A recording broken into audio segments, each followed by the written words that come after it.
హల్లెలూయా, హల్లెలూయా. చూడండి, పరిశుద్ధ గ్రంథములో నుండి మనము కొద్ది నిమిషాలు దేవుని మాటలను ధ్యానం చేసుకుందాం. దేవుడు మనకు అనేకమైన సందర్భాలలో, అనేకమైన విషయాలలో కూడా దేవుని మాటలు మనకు బలపరుస్తూ ఉన్నాయి. మనము దేవుని మాటల చేత బలపరుస్తూ ఉన్నాం. హల్లెలూయా. మరొక విషయం ఏంటంటే, ఈరోజు ఒక చక్కనైన వాక్యాన్ని మనము ధ్యానం చేసుకుందాం. దావీదు మహారాజు ఒక మాట తెలియపరిచాడు ఆయన. అయితే ఈ విషయాన్ని మనం జాగ్రత్తగా ఆలకించే వారిగా ఉండాలి. విని వాక్యములను మనము విడిచిపెట్టే వారిగా ఉండకూడదు. విన్న వాక్యాలను మనము అనుసరించే వారిగా ఉండాలి. వాక్యాలను మనము అనుసరించే వారిగా ఉండాలి. దావీదు మహారాజు అంటున్నాడు, మనల్ని గురించి బయలుపరుస్తున్నాడు. తనను గురించి తను తెలియపరచట్లా. తన ఎదుట ఉన్న ప్రజలను గురించి వారికి తెలియపరుస్తున్న మాటలండి. 3 విషయాలు ఉంటాయి. 3 వచనాలలో, 4 వచనాలలో 3 విషయాలు ఉంటాయి. మీకు గుర్తు చేస్తాను. దావీదు మహారాజు తెలియపరుస్తున్న మాట, మనం ఏమై ఉన్నామో అనే విషయాన్ని గురించి బయలుపరుస్తున్నాడు ఆయన. మనం ఏమై ఉన్నాము, ఎవరు మనము అనే ఆ మాటను ఆయన అక్కడ బయలుపరుస్తూ ఉన్నాడు. కీర్తన గ్రంథము 115వ అధ్యాయము 15వ వచనాన్ని మనం ఒకసారి చదువుకుందాం. 15వ వచనం, భూమి ఆకాశములను సృజించిన యెహోవా చేత మీరు ఆశీర్వదింపబడిన వారు. ఆకాశములు యెహోవా వశము, భూమిని ఆయన నరులకిచ్చి ఉన్నాడు.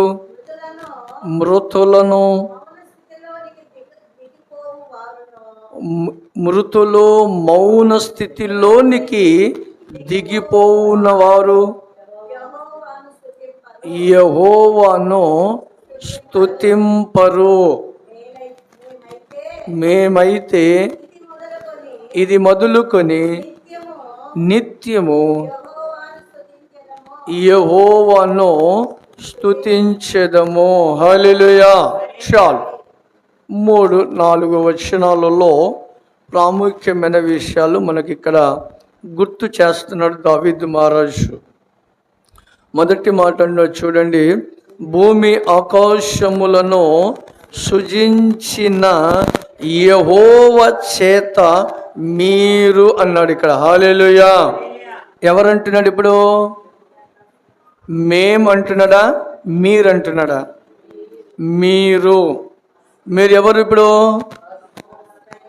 ఆశీర్వదింపబడిన వ్యక్తులు. ఎవరి ఆశీర్వాదాలు? యెహోవా ఆశీర్వాదము. హల్లెలూయా. యెహోవా చేత ఆశీర్వదింపబడిన వారమంట మనము. యెహోవా చేత ఆశీర్వదింపబడిన వారము. ఏంటి, మనం ఏమైనా ఏది అక్కడక్కడ చిల్ల పనిచేసే వాళ్ళ చేత ఆశీర్వదింపబడిన వారం మనము కాము. కొంతమంది చెబుతుంటారు కదా అక్కడక్కడ, మేము లేకపోతే వారికి పునాది లేదండి, మేము లేకపోతే వారికి గడువు లేదండి, ఈరోజు వాళ్ళంతగా ఆశీర్వదింపబడే కారణము మేమండి. ఏదో ఒకటి చెప్తామనే చెప్పే జనాలు చాలామంది ఉన్నారు. కానీ అదంతా కాదు. దేవుడు తెలియపరుస్తున్న మాట అంటే ఇవన్నీ కాదు, వారి చెప్పే మాటలు కాదు.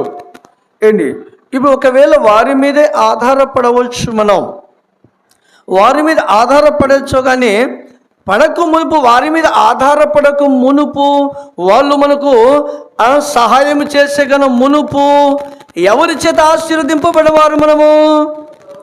యెహోవా చేత ఎలా యెహోవా చేత ఆశీర్వదింపబడ్డామండి? మేము భయంకరమైన శ్రమల్లో ఉన్నాము, సమస్యల్లో ఉన్నాము, వేరే వాళ్ళ చేత మేము ఏది ఆశీర్వదింపబడ్డాము అని అనవచ్చు.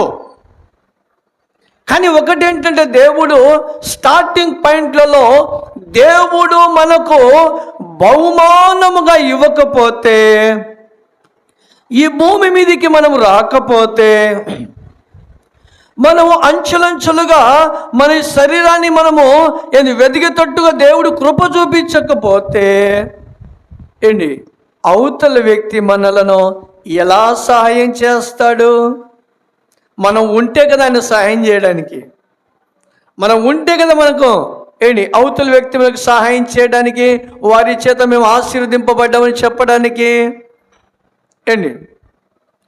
దేవుడు మొట్టమొదటిసారిగా మీరు భూమి ఆకాశముల చేత మీరు ఆశీర్వదింపబడ్డవారు, భూమి ఆకాశములు సృజించిన యెహోవా చేత మీరు ఆశీర్వదింపబడిన వ్యక్తులు మీరు. దేవుడు మొట్టమొదటిసారిగా మనం ఆశీర్వదించాడు. ఆ ఆశీర్వాదము ద్వారాగా మనము ఆయన ఆశీర్వాదము పొందుతున్న వారము మనము. హల్లెలూయా. భూమి ఆకాశములను సృజించిన యెహోవా అయితే ఆయన ఎలా ఆశీర్వదించాడు? ఆది కాండములో మనకు అందరికీ తెలిసిన వాక్యమేది. ఆదాము అవ్వలను ఆయన దేవుడు నిర్మించి ఒక పెద్ద ఏదోను తోటలోకి వారి కోసం పెద్ద ఒక తోటను దేవుడు చేశాడు. వారిని తీసుకువెళ్ళి ఆ తోటలో విడిచిపెట్టి అంటాడు, మీరు భూమి మీద ఫలించి అభివృద్ధి పొందండి. హల్లెలూయా. ఈ ఆశీర్వాదం ఎవరిది? విస్తరించండి. ఎవరి ఆశీర్వాదం ఇది? యెహోవా ఆశీర్వాదము, దేవుని ఆశీర్వాదం, మొట్టమొదటి ఆశీర్వాదము. భూమి మీదకి వచ్చిన తర్వాత మొట్టమొదటి ఆశీర్వాదము. మనకు తినటానికి లేకపోతే, ఆ ఇరువురికి తినటానికి లేకపోతే శ్రేష్టమైన మంచి మంచి పదార్థములను దేవుడు ఆ తోటలో ఉంచాడు. మన కోసము ఒక పెద్ద తోటను ఉంచాడు. అందులో మీరు బహుగా ఫలించండి, ఆయన తోటలో ఫలించండి. ఏ తోట అది? ఆయన ఏర్పరిచిన తోట అది. మనుషులు కలగజేసుకున్నారండి. మీరు అక్కడక్కడ చూస్తే మనుషులు కలగజేసుకున్న తోటలో చూడండి, ఇబ్బందులు వస్తూ ఉంటాయి, నష్టాలు వస్తూ ఉంటాయి, శ్రమలు వస్తూ ఉంటాయి, ఇబ్బందులు వస్తూ ఉంటాయి. కానీ ఆయన ఏర్పరిచిన తోటలో ఇబ్బంది అనేది మనకు రాదండి. చూడండి, మనం అక్కడ ఆది కాండంలో చూసినప్పుడు ఆయన ఆ తోటని చేసి ఆ తోటలో వారిని విడిచిపెట్టిన తర్వాత ఆ తోటలో వాళ్ళు జీవించినంత వరకు వారికి కష్టాలు, నష్టాలు, ఇబ్బందులు, బాధలు ఏమీ లేవండి. ఎప్పుడైతే వారు వారి తత్వాలను ఉపయోగించారో, వేరే ఒక మాటని విన్నారో, అప్పుడు కష్టాలు మొదలయ్యాయండి. హల్లెలూయా. అందుకనే మాట చెబుతూ ఉంటారు, పెద్దల సామెత ఉంటుంది, చెప్పిన మాటను వినిపించుకోకుండా నాన్న, చెప్పిన మాటల చేత మీరు చెడిపోతారు అని. చెప్పిన మాటను వినకపోతే ఏమవుతారు? చెడిపోతూ ఉంటారు. అయితే ఇక్కడ బైబిల్లో కూడా చెప్పిన మాటను వాళ్ళు ఏం చేశారు? విన్నారు. దేవుని మాటను వినలా, సత్యాన్ని పక్కన పెట్టేశారు, అసత్యము కోసము ఆలోచించారు. ఈ రోజులలో మీరు గమనించండి, అక్కడక్కడ ప్రభు చెప్పిన మాటలలో ఆయన చెప్పినట్టుగా ఉన్న వారికి శ్రమలు అనేది రాదండి. తనను తాను తగ్గించుకున్నవాడు హెచ్చింపబడునన్నాడు. వారు ఎవరైతే వారిని వాళ్ళు హెచ్చించుకునేవాళ్ళు, వారికి దేవుడు ఏం చేస్తాడు? తగ్గిస్తానన్నాడు. మాటలు దేవుడి. అందుకనే అవ్వ ఏమనుకుందంటే, ఏంది ఆ అపవాది మాటను విని, ఆ సర్పపు మాటలు విని ఏంటి, నేను దేవత అయిపోతాను, నేనేమైపోతాను, దేవత అయిపోతాను అనుకుందండి. దేవత అయిపోవడం కాదు కానీ ఏమైపోయింది, లాస్ట్కి దయ్యంగా మార్చబడింది. హల్లెలూయా.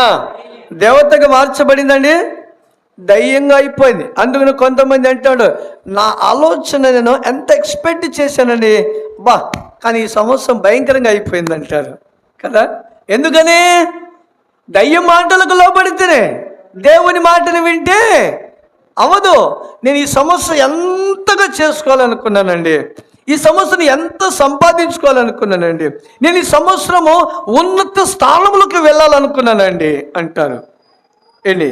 కానీ అదేమైపోతుంది, తేడా పడుతూ ఉంటుంది ఏంటి, తేడా పడుతూ ఉంటుంది. ఎందుకని? ఆలోచన అంతా కూడా సైతాన్ ఆలోచనలవి.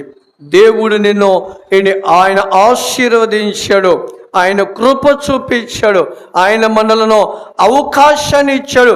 మంచి ఒక ఏదోను అనే ఒక తోటను ఏర్పాటు చేశాడు దేవుడు మనకు. ఆ తోటలో నుండి ఏమైపోయారు వీళ్ళు ఏంటి, ఏమైపోయారు, త్రోసివేయబడ్డారు. ఎందుకు త్రోసివేయబడ్డారు? కారణం ఏంటి? అక్కడ వాళ్ళు త్రోసివేయబడడానికి కారణం ఏంటి? ఆజ్ఞాత్రికం ఇచ్చారు.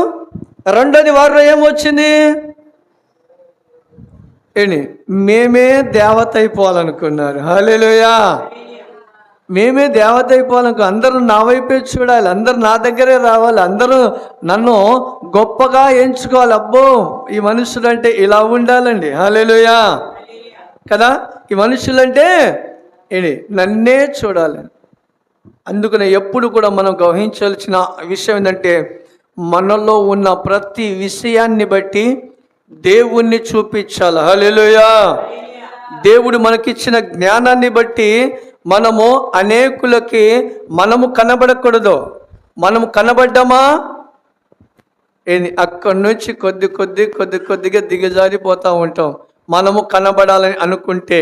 ఎందుకంటే మనకు బైబిల్లో ఒక ఆధారం కూడా ఉంది ఏంటి, అక్కడ ఇశ్రాయేలు ప్రజలు ఏంటి, వాళ్ళు ఏం చేశారంటే, ఇశ్రాయేలు ప్రజలు హెచ్చబడక ముందు, అంతకుముందే నోహాబు కాలంలో నోహాబు కుమారుల్లో కొంతమంది ఆ వంశస్థుల్లో ఏం చేసుకున్నారు, వాళ్ళు ఒక పెద్ద గోపురమును ఏంటి కట్టుకొని, ఇది దేవునికి మహిమ రావాలని ఒక్క మాట చెబితే బాగుండేది వాళ్ళు. హల్లెలూయా. ఈ మహిమ దేవుడికే రావాలని ఏంటి, ఈ మన పట్టణము ద్వారాగా, మన ఈ గోపురము ద్వారాగా ఏంటి, దేవుడు మనకిచ్చిన జ్ఞానాన్ని బట్టి దేవుడికి మనము ఇంతగా కట్టామని అన్యజనులు ఆశ్చర్యపడిపోవాలి అని ఆ తత్వం వస్తే బాగుండేది వారికి. ఆ గోపురము కట్టబడేది అది. హల్లెలూయా. ఆ గోపురం చక్కగా కట్టబడేది. కానీ అది బ్రేక్ అయిపోయిందంటే వాళ్ళు చేసిన ఆలోచన ఏంటి, మనకేం సంపాదించుకోవాలి, పేరు సంపాదించుకోవాలి. హల్లెలూయా. పేరు సంపాదించుకోవాలి అనుకున్నారు, కానీ సంపాదించారా పేరు? అది బైబుల్ మనకు చెప్తున్న సత్యాలు. మేము గొప్ప పేరు, పెద్ద మంచి పేరు సంపాదించాలని అనుకోవచ్చు, కానీ మనకు మన అంతటా మనకు పేరు రాదండి. హల్లెలూయా. ఏ మాత్రమును రాదండి. యెహోషువ విషయంలో దేవుడు మాట్లాడతాడు కదా ఏంటి, యెహోషువ భయపడిపోయాడు, ఇశ్రాయేలు ప్రజల తత్వాన్ని చూసి భయపడిపోయాడు. మోసెనే వామ్మో ఆయన దేవుని కృప కాబట్టి వీళ్ళందరినీ భరించాడు, కానీ నాకు దేవుని కృప లేదనుకున్నాడు ఆయన. హల్లెలూయా. నాకు మోసకున్నంత కృప నాకు లేదు అనుకున్నాడు. అందుకనే దేవుడు అతనితో యెహోషువతో మాట్లాడతాడు. ఆయన యెహోషువతో అంటాడు, యెహోషువ నేను మోసకు తోడై ఉన్నట్లుగా. చూసారా? హల్లెలూయా. ఎవరికి తోడైనట్లుగా? మోషకు తోడే అంటే ఇతని హృదయంలో వచ్చిన ఆలోచన ఏంటంటే, వామో ఈ ప్రజలు మోసని హింసించింది అంతా నేను చూశాను అనుకున్నాడు ఆయన. హల్లెలూయా. ఎందుకు మోస మీద తిరుగుబాటు చేసిన ఇశ్రాయేలు ప్రజల పరిస్థితులను, స్థితిగతులను అన్ని కూడా యెహోషువ గ్రహించాడు. గ్రహించిన తర్వాత ఆ మోసే దేవుని పిలుపు అందుకున్న తర్వాత యెహోషువకి భయం పుట్టిపోయింది. యెహోషువకి భయం వచ్చేసేసింది. ఎందుకంటే అయ్యా ఈ ప్రజలను ఎవరు నడిపిస్తారు, ఈ ప్రజలను ఎవరు నడిపించేది?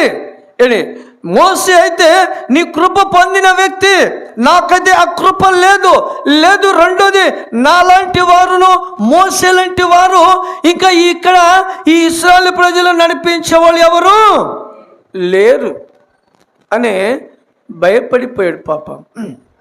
ఈ రోజులలో సమాజంలో ప్రజలు కూడా చాలామంది అటువంటి స్థితిలో ఉన్నారన్నారు, అటువంటి పరిస్థితుల్లో ఉన్నారు.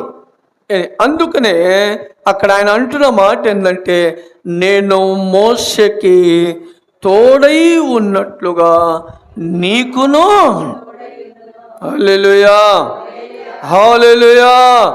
అందుకని ఇక్కడ అంటున్నాడు, ఆ ప్రజలు ఆదాము అవ్వలు వాళ్ళు అనుకున్నారు మేము దేవతలు అయిపోతాము. హల్లెలూయా. మేము దేవతలు అయిపోవాలనుకున్నారు. చెప్పుడు మాటలు వినిపించుకున్నారు, చెప్పే మాటలు పట్టించుకున్నారు, దేవుని ఆజ్ఞను అతిక్రమించేశారు. దేవుని ఆజ్ఞను అతిక్రమించినప్పుడు దేవుడు ఏం చేశాడు వారిని? దేవుడు ఏం చేశాడు వారిని? ఆ తోటలో నుండి బయట త్రోసి వేసా. మరి దైవం ఎక్కడ పోయింది? అప్పుడు సర్పం ఎక్కడ పోయింది? నీవు దేవత అయిపోతావు కదా అని చెప్పిన సాతాను గాడు ఎక్కడికి వెళ్ళాడు? ఇప్పుడు వచ్చాడా పలకరించడానికైనా? అతని టార్గెట్ ఒకటే, దేవునిలో నుండి పక్కకి తొలగించడమే ఆయన పని. హల్లెలూయా. నిన్ను ఆశీర్వదించాలని ఉద్దేశం కాదు, మనల్ని ఆశీర్వదించాలనే ఉద్దేశం తనలో లేదు. ఆయన ఏంటంటే దేవుని యొద్ద నుండి పక్కకి తొలగించడమే తన ఉద్దేశం. ఆదాము ఆ ఏదోను తోటలో నుండి బయటికి వచ్చినంత వరకు ఉన్నారు, దాని తర్వాత లేరు. అప్పుడు దేవుడు వారిని భయంకరమైన పరిస్థితిలోకి నడిపించాడు. ఏమని చెప్పాడు వారికి దేవుడు? అవ్వకి ఒక ఆశీర్వదించాడు, సర్పానికి ఒక ఆశీర్వాదం ఇచ్చాడు. ఆదాము కూడా, ఆదాకి ఇచ్చిన ఆశీర్వాదం ఏంటి? నువ్వు జీవించు కాలమంతా కూడా నువ్వు ఈ నేలను సేద్యపరిచి నీ చెమట కారిచి నువ్వు భోజనము. హల్లెలూయా. మరి ఇప్పటికైనా దాన్ని ఏమైనా కొట్టేశారా? సైతాను వచ్చాను ఇప్పటికైనా, అయ్యా మీరు ఎంత కష్టపడుతున్నారో నేను చెప్తూనే మీరు తొలగిపోయారు కదా. కొంతమంది అంటూ ఉంటారు, అయ్యో నా వల్ల నా కుటుంబం ఇబ్బంది పడ్డారే, వారికి నాకు ఇప్పుడు కొద్దిగా ఉంది కాబట్టి ఏదో ఒక సహాయం చేయాలనే మనస్తత్వం వచ్చింది. కనికరం కలిగిన మనుషులైన మనకు వాళ్ళు మనకు చేసిన హెల్ప్ని బట్టి మర్చిపోరు. మర్చిపోకుండా అయ్యో ఏదో ఒకటి సహాయం చేద్దామని చెబుతారు, వస్తారు, కనికరిస్తారు, అవకాశాన్ని బట్టి సహాయము చేస్తారు. అయితే మరి ఇప్పటికైనా సైతాను వచ్చిందా? ఆదాము కాడ నుంచి మొదలుకొని ఇప్పుడు దాకా అయ్యో నా వలన వీళ్ళు రోడ్డు మీద పడిపోయారే, ఇబ్బందులు పడుతున్నారే, కష్టపడుతున్నారే, వారికి నేనేమైనా సహాయము చేయాలని ఇప్పటికైనా వచ్చిందా? కానీ దేవుడు మాత్రము అయ్యో వీళ్ళు చెమట కారుస్తున్నారే, రక్తము చిందించుకుంటున్నారే, భయంకర శ్రమలో ఉన్నారే అని చెప్పి దేవుడు మాత్రము ఆదాము అవ్వల దగ్గరికి వచ్చాడని. బాగా కష్టపడుతున్నారు, శ్రమ పడుతున్నారు, బాధపడుతున్నారు, దారి తప్పిపోయినా కయ్యోను దగ్గరికి వచ్చాడు. హల్లెలూయా. అక్కడికి వచ్చేమంటున్నాడు, అయ్యా ఎవరి రక్తం మొరపెడుతుంది దేవునికి? ఏబేలు రక్తము మొరపెడుతుందంట. ఎవరి దగ్గరికి వచ్చాడు? కయ్యూని దగ్గరికి వచ్చాడు దేవుడు. హల్లెలూయా.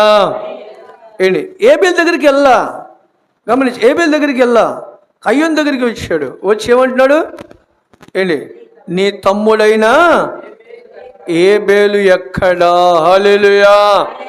దారి తప్పిపోతున్నాడు ఆయన, అందుకనే అతన్ని దరి చేర్చడానికి వచ్చాడు. హల్లెలూయా. అందుకని ఇక్కడ అంటున్నాడు దేవుడు, భూమి ఆకాశములను సృజించిన యెహోవా చేత మనము ఆశీర్వదింపబడిన వారమట. హల్లెలూయా.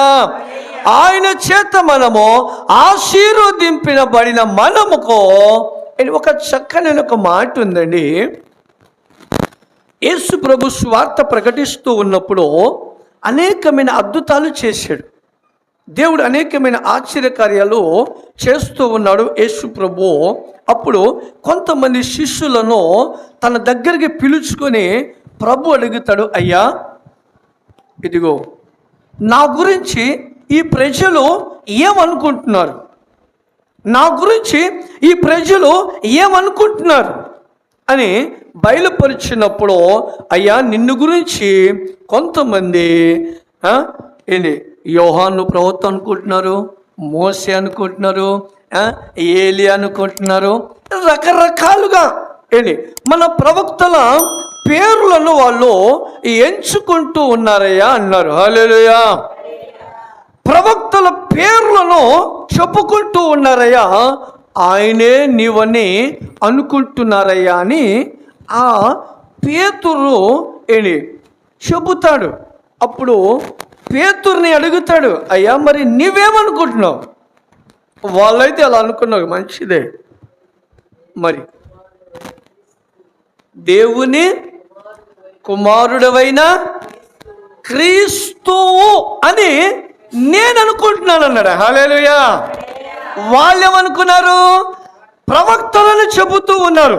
అయితే నీవెనుకున్నావు అంటే నీవు దేవుని కుమారుడవు. హల్లెలూయా. దేవుని కుమారుడవు అని ఆయన చెప్పంగానే పేతురికి ఒక మాట అంటాడు దేవుడు అక్కడ. అది చాలా అద్భుతమైన మాట అండి, అక్కడ చాలా ఆశ్చర్యమైన మాట అండి. అక్కడ పేతుడితో అంటాడు, ఇదిగో నీకు పరలోకపు తాళపు చెవి నీ చేతులకు ఇస్తున్నాను అంటాడు. హల్లెలూయా. హల్లెలూయా. ఎవరిని అన్నాడు ఈ మాట? పేతుర్ని అన్నాడు. ఎందుకని అన్నాడు పేతుర్ని? ఆయన నీవు సర్వశక్తి కలిగిన దేవుడవు అని నమ్మాడు. హల్లెలూయా. నీవు సర్వశక్తి కలిగిన దేవుడవని ఆయన నమ్మగానే ఏ తాళపు చెవి ఇచ్చాడు? పరలోకపు తాళపు చెవి ఆయన చేతిలో పెట్టాడని. హల్లెలూయా. ఇప్పుడు పరలోకపు అక్కడ అది ఎప్పుడు మనకు ఉపయోగపడేది? ఎప్పుడు మనకు ఉపయోగపడేది? మనం ఈ లోకాన్ని విడిచిపెట్టేటప్పుడు పరలోకం మనకు ఉపయోగపడేది. ఇప్పుడు ఉపయోగపడేది ఏది? అక్కడ మనం చదివే రెండో మాట, ఎవరికని ఇచ్చాడు ఆయన? భూమి నరులకు ఇచ్చి ఉన్నాడు. హల్లెలూయా. ఎవరికి ఇచ్చాడంట? నరులకు ఇచ్చి ఉన్నాడు. అయితే ఈ నరులకు ఇచ్చినప్పుడు ఇప్పుడు ఈ భూమి మీద ఏంటి పరలోకం మనకి ఏది? భూమి మీద మనకు పరలోకం ఏది ఇప్పుడు? అమ్మా, దేవుని సన్నిధి. హల్లెలూయా. హల్లెలూయా. ఇప్పుడు ఈ భూమి మీద దేవుని మందిరము అనే పరలోకము, ఈ మందిరపు తాళము చెవి ఎవరికి రావాలి? హల్లెలూయా. ఈ మందిరపు తాళము చెవి దేవుడు మన చేతులకి రావాలంటే మనం ఎలా నమ్మాలి? ఎలా నమ్మాలి మనము? ఏంటి నీవు దేవుని కుమారుడు ఆ ప్రజలు నమ్మారు. ఇప్పుడు మనం నమ్మవలసినది ఇది దేవుని మందిరమే. హల్లెలూయా. హల్లెలూయా. ఆది కాండంలో దేవుడు తెలియపరిచిన మాట ఏంటి? యాకోబు అంటాడు ఏంది? ఆ యాకోబు బయలుపరిచిన మాట ఇది పరలోకపు. హల్లెలూయా. ఎక్కడి గురించి చెప్పాడు ఆయన? ఆకాశం గురించి చెప్పాడా? భూమి మీద ఉన్న స్థలమును గురించి చెప్పాడు. ఇది దేవుడు ఏర్పరిచిన స్థలం. ఇది పరలోకపు గవి. హల్లెలూయా. ఇది పరలోకపు గవి. అయితే ఈ పరలోకపు గవి మీద ఏం ఉంచాలి? విశ్వాసం అనేది ఉంచాలి. హల్లెలూయా. విశ్వాసము ఉంచాలి. విశ్వాసం అనేదే తాళపు. హల్లెలూయా. ఏంటి పేతురుకి ఏమి ఇచ్చాడు? తాళపు చేయండి. ఏంటి మనకి మందిరం తాళం వేసేసి ఇదిగో బాబు తాళం అని ఇచ్చాడా? లేదే. ఏమి ఇచ్చాడు ఆయన? ఆయనలో ఉన్న విషయం ఏంటి? ఆయన విశ్వాసాన్ని ప్రజలందరూ కూడా ఏంటి వేరే వేరే ఒక ప్రవక్తలు అనుకుంటూ ఉన్నారు. అయితే నీవేమనుకుంటున్నావు? అక్కడ చెప్పిన మాట నీవేమనుకుంటున్నావు? దేవుని కుమారుడవే. హల్లెలూయా. దేవుని కుమారుడవే. ఏంటి? దేవుని కుమారుడవే. ఇప్పుడు ఈరోజు మనకు ఇది ఉంది. దేవుడు ఇది ఏర్పరిచాడు మనకు. ఏంటి? ఈ మందిరము సమస్త జనములకు ప్రార్థన. ఏ మందిరం ఇది? ప్రార్థన మందిరము. హల్లెలూయా. ఏంటి? ప్రార్థన మందిరము. విశ్వాసముతో మనము ఎప్పుడైతే మందిరాలలో మనము ప్రార్థన చేయగలుగుతామో అప్పుడు దేవుడు ఎక్కడ తీస్తాడు తాళపు? పరలోకపు తాళపు చెవి మనకిస్తాడని. ఇక్కడ విశ్వాసం ఉంచకపోతే, మందిరములో విశ్వాసం ఉంచకపోతే పరలోకపు తాళపు చెవి మన చేతిలోకి రాదు. హల్లెలూయా. ఇక్కడ చెప్పిన మాట ఏంది? పేతురు నమ్మటం వలన ఆయనకేం వచ్చింది? తాళపు చెవి వచ్చింది. ఆయన కూడా నువ్వైనా సరే నేను కూడా అదే అనుకున్నావు, ఎవరో ఒక ప్రవక్త అనుకుంటున్నానయ్య అంటే, ఎవరొక ప్రవక్త అని నేను అదే అనుకుంటున్నానయ్య అంటే పేతురికి వచ్చేదా ఆశీర్వాదం? పేతురికి ఆశీర్వాదం వచ్చేదా? అంతమంది ప్రజలలో ఆశీర్వాదం పేతురు పొందడానికి కారణం ఏంటంటే ఆయన దేవుని యందు విశ్వాసము ఉంచాడని. మందిరమందు మనకు దేవుడు విశ్వాసమును కలిగి ఉండాలి. మనం ఏ మందిరము? ఏ మందిరము? ఆయన మన కోసము ఏర్పరిచిన మందిరము. దేవుడు ఆదాము అవ్వలకు ఏం తయారు చేశాడు? యోధోను ఒక తోటను ఏర్పరిచాడని. కానీ ఆయన ఏం చేశాడు? అక్కడ ఏం చేశాడు ఆయన? వాళ్ళు వారి కోసం ఏర్పరిచిన ఆ యోధోనులో నుండి అపవాది కలుగజేసిన దాని మీద మనస్సు పెట్టారు. హల్లెలూయా. హల్లెలూయా. దేవుడు కూడా మనకు ఏర్పరిచిన యోధోను ఒక తోట అనేది మనకు ఉంది. అది మన కోసము ఆయన ఇష్టానుసారంగా ఏర్పరిచింది. హల్లెలూయా. ఆయన మన కోసము ఏర్పరిచింది. మన కోసం ఏర్పరచబడింది ఆ తోటలోనే మాత్రము నివాసము చేసేవారిగా ఉండాలి. వేరే ఒక తోటను గురించి వేరే ఒకది మాకు కావాలని వాళ్ళు ఏర్పరచుకున్నారు. ఎప్పుడైతే ఏర్పరచుకున్నారో అప్పుడు వారికి ఏమొచ్చింది? వాళ్ళు ఎంచుకున్న దానిని బట్టి.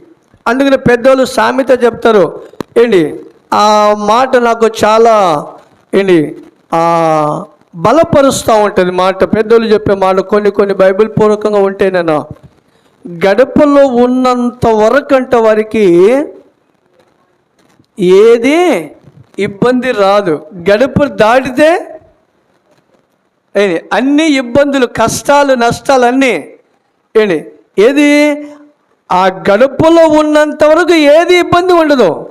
బయటికి వెళ్ళిన తర్వాత అనేకమైన కష్టాలు, నష్టాలు, ఇబ్బందులు, శరీరానికి బాధలు అన్నీ కలుగుతూ ఉంటాయి. కనుక మనము అక్కడ ఆదాము అవ్వలు చేసిన పని ఏంటంటే వారికి కావలసినది ఎంచుకున్నారు. హల్లెలూయా. వారికి కావలసినది ఎంచుకున్నారు. మాకు ఇది కావాలనుకున్నారు. కానీ దేవుడు ఏం చేశాడు? ఇచ్చాడా? మీకోసం నేను ఒక తోటను ఏర్పరిచాను కాబట్టి మీరు అక్కడ నివసించకుండా మీరు బయటికి వచ్చారు కాబట్టి మీకేం చేయాలి? ఆశీర్వదించాలని. ఆశీర్వదించాడా? లేదండి. దేవుడు వారిని శపించేసేసాడు. అయితే ఇక్కడ ఆయన చెప్పిన మాట, మనకు దేవుడు ఒక భూమిని మనకు దేవుడు ఇచ్చాడు కనుక, ఈ భూమిలో ఒక మందిరానికి దేవుడు మనకి ఇచ్చాడు కనుక, మన కోసం ఆయన ఏర్పరిచాడు కనుక అక్కడ ఏం చేయాలి? నమ్మిక ఉంచాలి. హల్లెలూయా. నమ్మిక ఉంచాలి. నమ్మిక ఉంచకుండా ఆ విశ్వాసము మనము ఉంచకుండా, మన స్థిరమైన మనసు దాని మీద పెట్టకుండా, స్థిరమైన విశ్వాసం అక్కడ లేకుండా మందిరపు ఆశీర్వాదాలు మనకు రావండి. హల్లెలూయా. ఆశీర్వదింపబడాలంటే మందిరము ద్వారాగానే ఏ క్రైస్తవుడైనా సరే, ప్రభుని ఎరిగిన మనం ప్రతి ఒక్కరము మందిరాల ద్వారాగానే ఆశీర్వదింపబడతాం. హల్లెలూయా.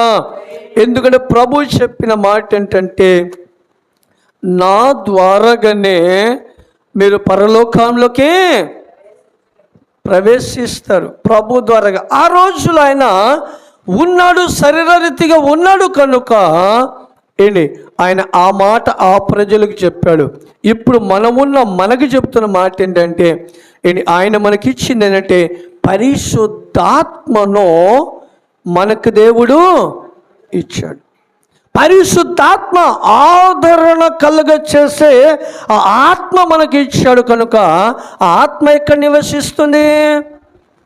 ఆత్మ ఎక్కడ నివసిస్తుంది? దేవుని మందిరాలలో ఉంటుందని. హల్లెలూయా. అందుకని ఆయన అన్నాడు, పేతురుతో అన్నాడు, నీకు పరలోకపు తాళపు చెవి నీకు ఇస్తానన్నాడు ఆయన. హల్లెలూయా. ఎప్పుడైతే ఆ మాట ఆయన కొత్త నిబంధనలో బయలుపరిచాడో, పత్రికలో వస్తే పౌలు గారు అన్న మాట అండి. పౌలు గారు చక్కగా ఒక మాట అంటాడు పత్రికలలో. ఎఫెసీ రాసిన పత్రిక 1వ అధ్యాయము 3వ వచనములో అంటాడు అక్కడ, మీకు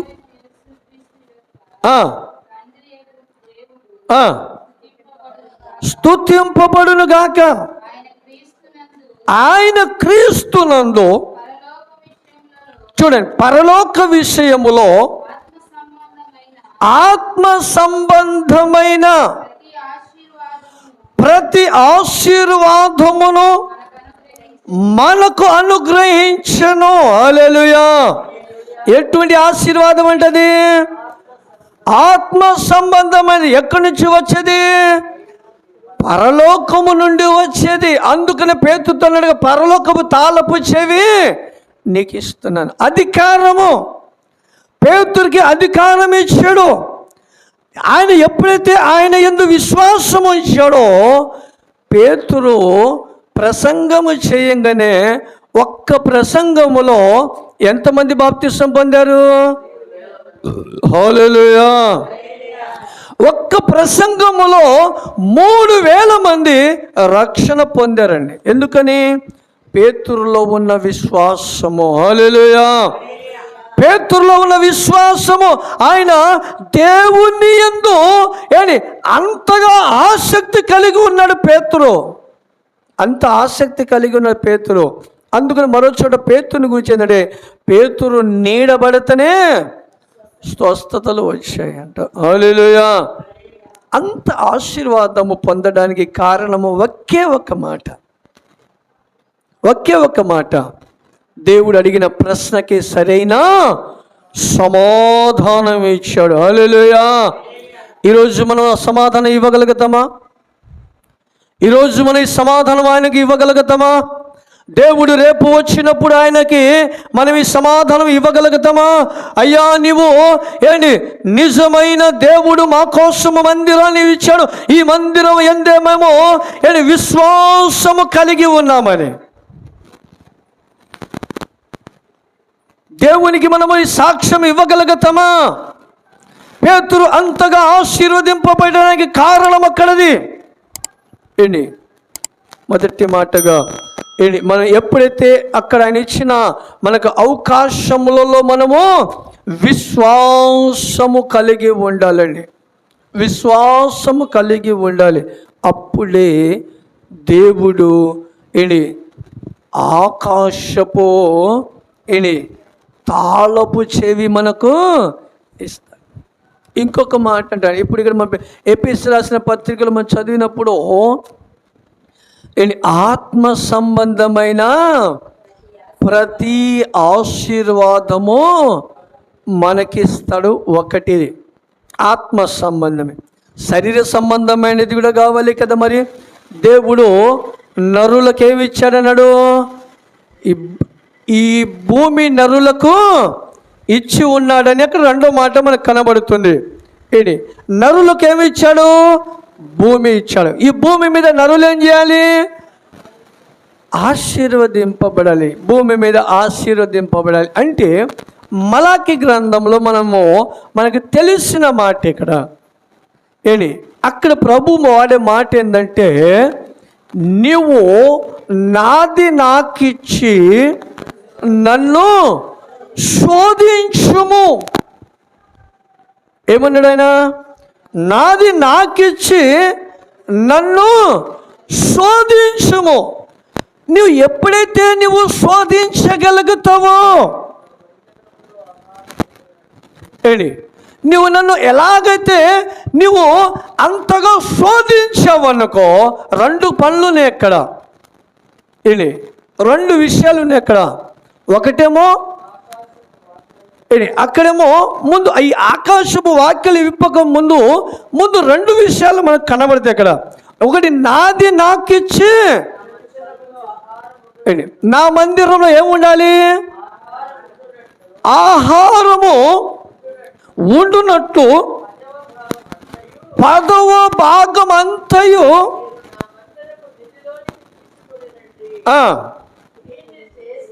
ఇది చేసి, ఏమన్నాడు ఇక్కడ? దీన్ని చేసి చూడండి, నువ్వు నన్ను శోధించిన ఎడల ఆకాశపు వాక్యులను విప్పి పట్టజాలనంత విస్తారముగా దీవెనలను కుమ్మరిస్తాను. హల్లెలూయా. చూశారండి? ఎప్పుడు చేస్తాడు ఆయన? ఆకాశపు వాక్యలు ఎప్పుడు ఇప్పుతాడు? 10వ భాగము తీసుకురావాలా? తీసుకురాకపోతే ఎట్లా? ఆయన ఆజ్ఞ కదా అది. ఆజ్ఞ అతిక్రమించడమే ఓకే. హల్లెలూయా. మరి ఆయన ఇచ్చిన ఆజ్ఞ లేకపోతే ఎవరైనా ఇచ్చిన ఆజ్ఞ? ఆయన ఇచ్చిన ఆజ్ఞే కదా. మందిరములో ఉన్న ఆయనకు సమృద్ధి కనబడాలంట, అది మీరు తీసుకొని రండి అని చెప్పాడు. దేవుడిచ్చిన ఆజ్ఞ. అయ్యో మాకు పరిస్థితి కొద్దిగా తేడాగా ఉందండి, ఇబ్బందులు పడుతున్నామండి, బాధపడుతున్నామండి, కుటుంబం గడపలేకపోతున్నామండి అని మన మనసులో అనుకోవచ్చు. దానికి ఉదాహరణగా బైబిల్లో ఇద్దరు వ్యక్తులు ఉన్నారు, స్త్రీ పురుషులు ఉన్నారు. ఏంటి అక్కడ లూకా సువార్తలో ఉన్న మాట, అక్కడ దేవుడు చెప్పిన మాట ఏంటంటే, ఒక పేద వెధవరాలు అప్పటికే ఆమెకి తినటానికి లేదు, లేని పరిస్థితుల్లో కూడా కొద్దిగా ఉంది.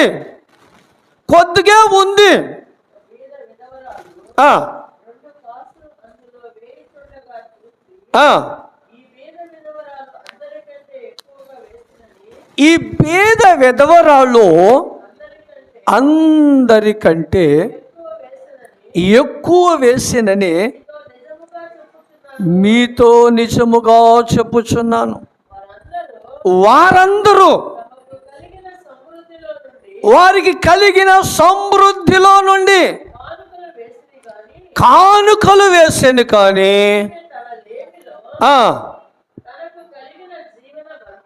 తనకు కలిగిన జీవమునంతయు వేసినని వారితో చెప్పెను. హల్లెలూయా.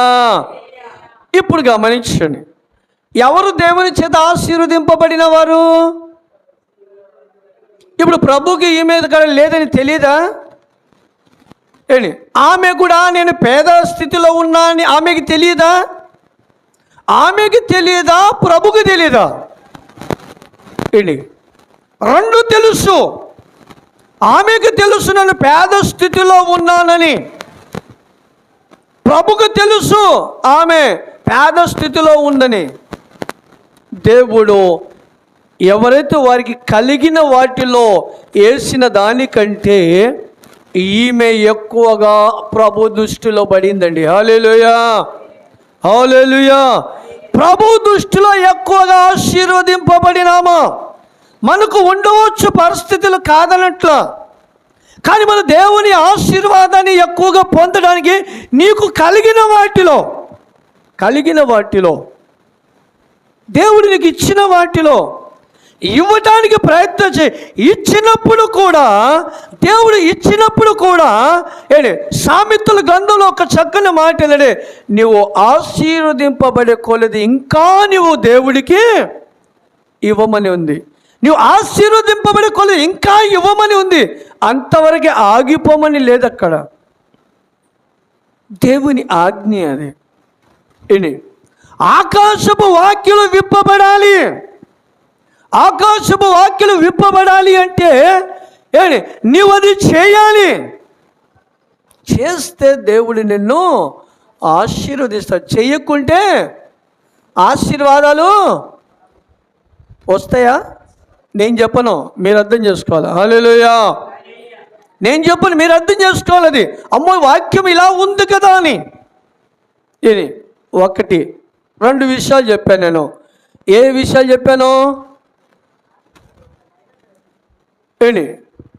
మొదటి మాట ఏమన్నాను ఇక్కడ?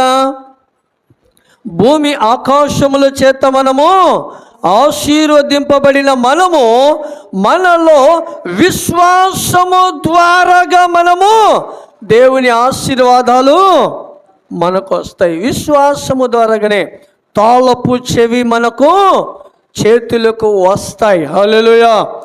రెండో విషయం మనం చదివాం ఇక్కడ. ఏది?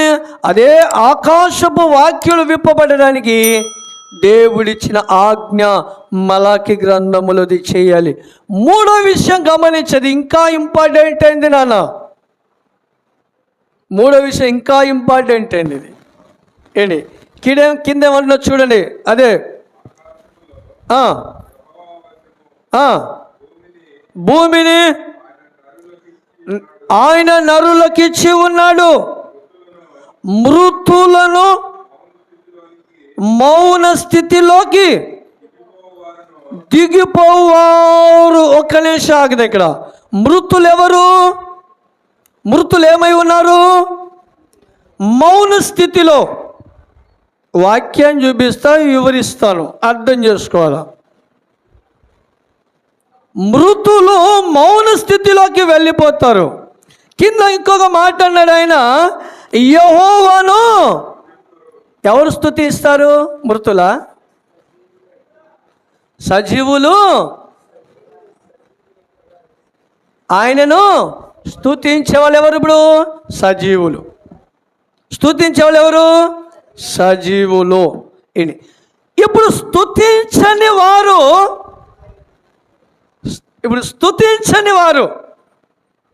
సజీవుల మృతుల? ఇది మనకు కావాలి. ఆయనను స్తుతించని వారు మృతుల సజీవుల అని ఇక్కడ చెప్తున్నాడు ఆయన. స్తుతించకపోతే మృతులతో సమానంగా పోల్చాడు ఇక్కడ ఆయన. హల్లెలూయా. స్తుతించని వారు, ఆయన సన్నిధిలో మనము స్తుతించని వారిని గురించి అంటాడు ఆయన. స్తుతించని వారు, మృతులు స్తుతించలేరు. మనం ఎవరము? సజీవులము. హల్లెలూయా. మనము సజీవులము కనుక మనం ఏం చేయాలి? స్తుతించాలి. ఎలా స్తుతించాలి? ఎలా స్తుతించాలి ఆయనకు? మనము ఎడతెగగా స్తుతించాలి. ఎడతెగగా స్తుతించాలి. ఇంకా ఎలా స్తుతించాలి? సమయాన్ని సద్వినియోగం చేసుకొని స్తుతించాలి. ఎందుకని అలా సమయాన్ని సద్వినియోగం చేసుకునే ఎవరు? సజీవులా మృతులా? సజీవులు సమయాన్ని సద్వినియోగం చేసుకుంటారు. మృతులు చేసుకుంటారా? చేసుకోరు. మృతులు చేసుకోలేరు. ఇక్కడ వాక్యము మనకు దానిలో ఉన్న వివరణలు, పరిశుద్ధాత్మ దేవుడు మనతో మాట్లాడిన 3 విషయాలు ఇక్కడ మనము ఇక్కడ చెప్పాడు. కీర్తనకారుడు దావీదు మహారాజు బయలుపరిచిన మాట ఏంటి? మృతులు దేవుని స్తుతించలేరు. మనం ఎవరు ఇప్పుడు? సజీవులము. సజీవులమైన మనం ఏం చేయాలి ఇప్పుడు? దేవుని స్తుతించాలి. హల్లెలూయా. దేవుని మనం స్తుతించాలి. 3 విషయాలు మనం ఈరోజు పరిశుద్ధాత్మ దేవుడు మాట్లాడు.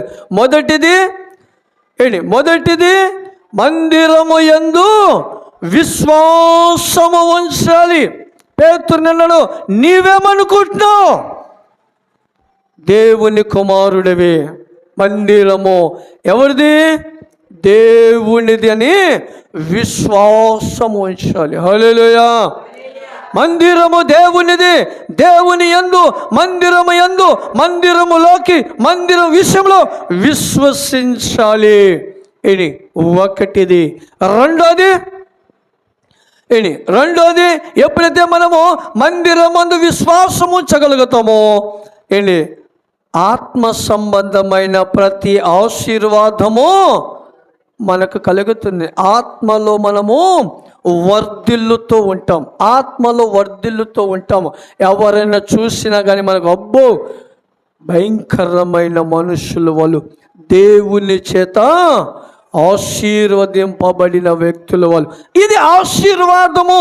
ఇది కనబడాలి, వర్ధిల్లుతుండే. ఇది వర్ధిల్లేది మనది. ఆయన మందిరం ముందు విశ్వాసం ఇస్తే ఎపిఎస్సి రాసిన పత్రికలో బయలుపరిచిన మాట. రెండో మాట, మనము భూమి నరులకు ఇచ్చి ఉన్నాడు. అయితే భూమి మీద మనము శరీర సంబంధముగా ఆశీర్వదింపబడాలి, కుటుంబపూర్వకంగా ఆశీర్వదింపబడాలి, లోక సంబంధంగా మనం ఆశీర్వదింపబడాలి. లోకులు మనం చూసి ఆశ్చర్యపడిపోవాలి. అంటే ఈ రెండవ మాట, నరులకు దేవుడు ఈ భూమిని ఇచ్చి ఉన్నాడు. ఈ భూమి మీద ఆశీర్వదింపబడాలంటే మలాకి గ్రంథములో వెళ్ళిపోవాలి. రెండో విషయము. మూడో విషయం ఇక్కడ అన్నాడు, మనకి ఆశీర్వాదం వచ్చినప్పుడు మనం ఏం చేయాలంట? దేవునికి మనము స్తుతించేవారిగా. హల్లెలూయా. మూడో విషయం, దేవునికి స్తుతించేవారిగా. అప్పుడు అంటున్నాడు దావీదు మహారాజు, ఈ వాక్యం చూపించి నేను ముగిస్తాను. 18వ వచనం చదవండి కింద. మేమైతే ఇది చూడండి, మేమైతే ఇది మొదలుకొని నిత్యము యెహోవాను స్తుతించెదము. హల్లెలూయా. ఇక్కడ చూడండి, క్లారిటీ ఇచ్చాడు. మేమైతే యెహోవాను స్తుతిస్తున్నాము కనుక యెహోవాను స్తుతించండి. మీరు కూడా చెప్పారు, మేమును మీరు యెహోవాను స్తుతించండి. యెహోవాను స్తుతించండి. సమయమును సద్వినియోగము చేసుకొని యెహోవాను మనము స్తుతించే వారిగా ఉన్నాం. ఈ 3 లక్షణాలు మనలో ఇంపార్టెంట్ అయినదని, క్రైస్తవులని మనకు ఈ 3 విషయాలు ఇంపార్టెంట్ అయింది. దేవుడు ఈరోజు మనతో మాట్లాడాడు కనుక ఇవి మనలో ఎప్పుడైతే వస్తుందో అప్పుడు ఇప్పుడు ఎండాకాలంలో మొక్కలు ఎండిపోతాయి కదా. మొక్కలు ఎండిపోయినప్పుడు ఎలా ఉంటుంది, అంతా ఆకులు రాలిపోయి ఎండిపోద్ది. అప్పుడు దాంట్లో కొద్దిగా నీళ్ళు పోసామనుకో అప్పుడు ఎలా ఉంటుంది, అంతటి చిగురునేసి ఆ మొక్క ఫలించుది. ఈ 3 లక్షణాలు మన జీవితంలో వస్తే ఈ ఎండిపోయిన మొక్కలాగా ఉన్న ఆశీర్వాదం కోల్పోయిన వారై ఉన్నా మనము ఖచ్చితంగా మళ్ళా మనము చిగురించగలుగుతాము. హల్లెలూయా. తిరిగి మనము చిగురించగలుగుతాము. కనుక మనము ఆ స్థితిలోకి వెళ్దాం. దేవుని చేత ఆశీర్వదింపబడదాం. దేవుడి మాటలను దీవించి ఆశీర్వదించునుగాక. ఆమేన్. హల్లెలూయా. హల్లెలూయా.